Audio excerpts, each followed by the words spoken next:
des mesures qui ont produit l'effet d'annonce. Mais, ils étaient nombreux ceux qui avaient aussi manifesté leur scepticisme, convaincus que peu de ces mesures vont être réellement appliquées. En effet, presque 5 mois, aucune trace visible de leur mise en œuvre. Kwakwayo, Kangaba, le 29 janvier 2025. Bilali Koto, Dabia Kenyeba Kai, le 15 février 2025. Sur ces deux sites d'orpaillage, des dizaines de personnes, majoritairement des femmes, dont certaines avec leurs enfants dans le dos, ont été ensevelies vivantes. Face à l'ampleur de la tragédie, le gouvernement avait annoncé des mesures énergétiques à l'issue du Conseil des ministres du 5 mars 2025.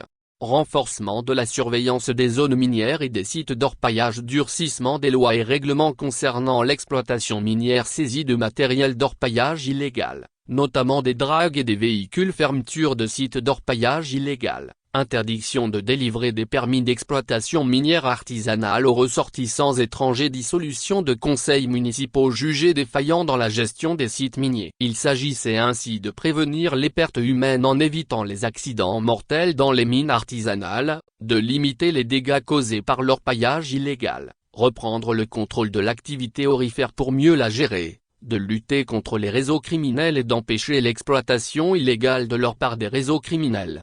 En résumé, avait souligné un observateur, le Mali prend des mesures fermes pour lutter contre l'orpaillage illégal avec l'objectif de protéger les vies humaines, l'environnement et l'économie du pays. L'effet d'annonce a atteint son objectif, et cela dans la mesure où l'annonce de ces décisions a suscité de l'espoir, de l'enthousiasme. N'empêche, ils étaient aussi nombreux ceux comme nous qui disaient aux uns et aux autres de ne pas se réjouir trop vite dans la mesure où les décisions annoncées n'étaient pas encore mises en œuvre et qu'il y a de fortes chances qu'elles ne le soient pas intégralement. Certains doutaient déjà de l'efficacité de l'approche, de la démarche. Les sanctions peuvent dissuader, mais ne pourront pas résoudre définitivement le problème. Il faut s'attaquer au problème à la racine, s'interroger sur les défaillances au niveau de l'exploitation et de la législation et voir ce qu'il faut corriger, avait confié à nos confrères du journal du Mali JDM, Djibril Diallo, géologue et consultant minier, président de l'Association pour la promotion et la valorisation des ressources minérales du Mali,